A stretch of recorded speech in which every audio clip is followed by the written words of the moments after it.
Assalamualaikum warahmatullahi wabarakatuh. Nama saya Syafina Putri Ferdianti dari kelas Hukum Pembangunan Berkelanjutan B dengan NIM 211061128. Hari ini akan menjelaskan mengenai beberapa hambatan global dalam penerapan Sustainable Development Goals. Sebelumnya, saya akan menjelaskan secara singkat mengenai tujuan pembangunan berkelanjutan. Tujuan pembangunan berkelanjutan adalah seruan 17 tindakan semua negara, baik negara miskin, negara kaya, dan negara berpendapatan menengah untuk meningkatkan kesejahteraan sekaligus melindungi planet ini. Mereka menyadari bahwa pengentasan kemiskinan harus berjalan seiring dengan strategi yang membangun pertumbuhan ekonomi dan memenuhi berbagai kebutuhan sosial termasuk pendidikan, kesehatan, perlindungan sosial dan peluang kerja sekaligus mengatasi perubahan iklim dan perlindungan lingkungan. Dalam perkembangannya, Sekretaris Jenderal PBB Antonio Guterres mengingatkan terbengkalainya agenda tujuan pembangunan berkelanjutan dan ketimpangan yang melebar, bahwa dalam hal ini negara-negara maju melestarikan sistem penghambat yang menghambat kesempatan negara berkembang dan negara miskin untuk bertumbuh menjadi negara maju. Secara global, PBB melaporkan capaian TPB hanya 12% yang sesuai jalur, 50% hambat, dan 30% stagnan atau mundur. Tingkat kelaparan global tertinggi sejak 2005 hingga sekarang belum dapat dihilangkan. Memberantas kemiskinan dalam segala bentuknya masih merupakan salah satu tantangan terbesar yang dihadapi oleh umat manusia. Meskipun jumlah orang yang hidup dalam kemiskinan ekstrim turun lebih dari separuh antara tahun 1990 dan 2015, masih banyak orang yang masih berjuang untuk memenuhi kebutuhan dasar manusia. Sepertiga negara berkembang mengalami krisis hutang dan negara maju tak berhasil merealisasikan janji bantuan kepada negara berkembang. Pada tahun 2015, sekitar 736 juta orang masih hidup dengan pendapatan kurang dari 1,90 US dollar per hari. Banyak yang kekurangan makanan, air minum bersih, dan sanitasi. Pertumbuhan pesat di negara-negara seperti Tiongkok dan India telah mengangkat jutaan orang keluar dari kemiskinan. Namun kemajuan yang dicapai tidak merata. Kemiskinan memiliki banyak dimensi, namun penyebabnya antara lain pengangguran, pengucilan sosial, dan tingginya kerentanan penduduk tertentu terhadap bencana, penyakit, dan fenomena lain yang menghalangi mereka untuk produktif.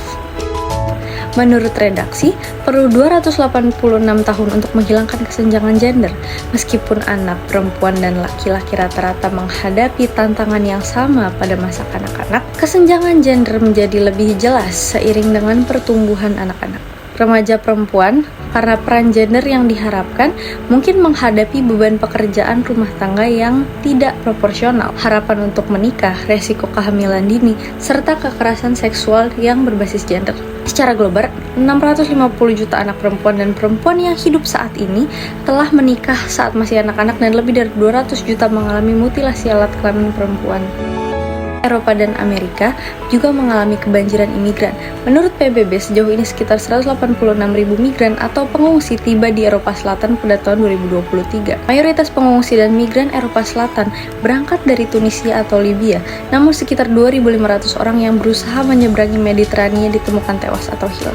Hal ini disebabkan karena standar hidup telah menurun karena kenaikan harga, rendahnya upah, dan tingkat pengangguran. Migran asal Ukraina yang tercatat sebanyak 360.000 orang bermigrasi ke Moldova, 100.000 orang ke Polandia, dan 40.000 orang ke Perancis. Hal ini disebabkan oleh serangan yang diluncurkan oleh Rusia hingga sekarang. Mereka tidak merasakan adanya keamanan dan kenyamanan hidup di kota asal, sehingga memutuskan untuk bermigrasi ke negara lain. Jutaan warga Afghanistan telah melarikan diri dari penganiayaan dan kemiskinan sejak pengambil alihan kekuasaan oleh Taliban pada Agustus 2021, dan banyak yang terjebak dalam ketidakpastian di negara-negara di seluruh dunia yang memiliki sedikit hak dan kebebasan serta tidak memiliki harapan untuk masa depan yang lebih baik. Selain itu, perang di Suriah telah menciptakan krisis pengungsi dan pengungsian terbesar di zaman kita. Sebanyak 44.000 orang bermigrasi ke Jerman dari Syria pada tahun 2023. Bencana ekonomi di Venezuela,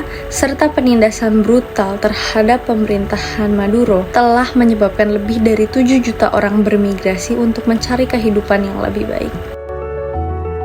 Isu lain yang di-highlight oleh redaksi adalah climate change atau perubahan iklim. Perubahan iklim telah menjadi masalah yang semakin besar karena berdampak pada cara dunia, usaha beroperasi negara-negara berkembang berupaya memperoleh sumber daya dan cara kita membangun kembali komunitas lokal setelah menderita dampak buruk bencana alam akibat pemanasan global. Implikasi daripada pemanasan global dapat dilihat dari rata-rata suhu global yang meningkat di atas 1,5 derajat Celcius telah meningkat hampir 50% dalam periode 5 tahun ke depan antara tahun 2022 dan 2026. Selain itu juga terjadi kebakaran hutan di Kanada yang menyebarkan asap hingga ke Amerika Serikat dan bahkan hingga ke Paris.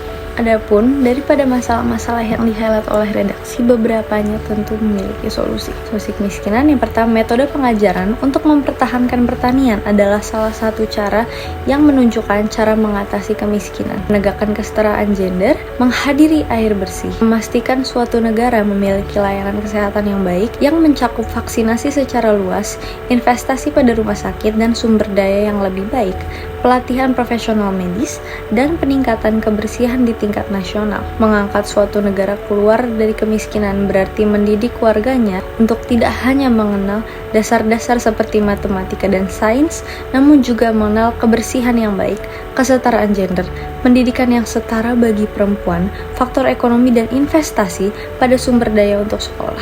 Terkait imigran, pemerintah dapat melakukan harmonisasi regulasi terkait migrasi dan ekonomi, subsidi dan kebijakan pertanian dan perdagangan Eropa telah merugikan produsen dan perusahaan di luar benua tersebut, sehingga menyulitkan masyarakat untuk mendapatkan penghidupan berkelanjutan dan meningkatkan tekanan pada sebagian orang untuk bermigrasi secara tidak teratur ke Eropa. Perjanjian penangkapan ikan antara Uni Eropa dan Senegal yang berkontribusi pada peningkatan migrasi ke Kepulauan Kanari Spanyol sejak tahun 2020 adalah contoh yang sangat baik. Kemudian adalah peningkatan imigrasi reguler dengan memperkenalkan skema visa premium yang biayanya sebenarnya bisa lebih murah dibandingkan ribuan euro yang dikeluarkan orang untuk penyelundup dan perjalanan berbahaya dan tidak teratur. Kemudian fleksibilitas jalur. Ketika jalur migrasi tenaga kerja reguler diperluas dengan besar-besaran, negara asal lebih mungkin untuk bekerja sama dalam pemulangan pencari suaka yang permohonan suakanya ditolak. Menambah akses yang lebih baik ke pasar perdagangan Eropa juga dapat membantu meringankan situasi. Kemudian, desentralisasi kewenangan ke kota. Kota harus mempunyai peran yang lebih kuat dalam kebijakan pengungsi dan migrasi. Lantas apa yang telah dilakukan dunia dalam memberantas perubahan iklim atau climate change? Yang pertama adalah COP27 atau Conference of Parties with United Nations Framework Convention on Climate Change di Mesir yang membantu mengembangkan dana kerugian dan kerusakan yang akan membantu negara-negara yang rentan untuk mendapatkan dukungan finansial ketika dampak perubahan iklim menimpa masyarakat. Kemudian terdapat The Paris Climate Agreement yang menggantikan perjanjian iklim internasional sebelumnya yang disebut Protokol Kyoto dalam upaya untuk memprovokasi dunia agar memperbaiki langkah-langkah mereka dalam mengurangi emisi gas rumah kaca. Sekian yang dapat saya sampaikan. Mohon maaf jika terdapat kesalahan kata. Wabillahi taufiq wal hidayah. Assalamualaikum warahmatullahi wabarakatuh.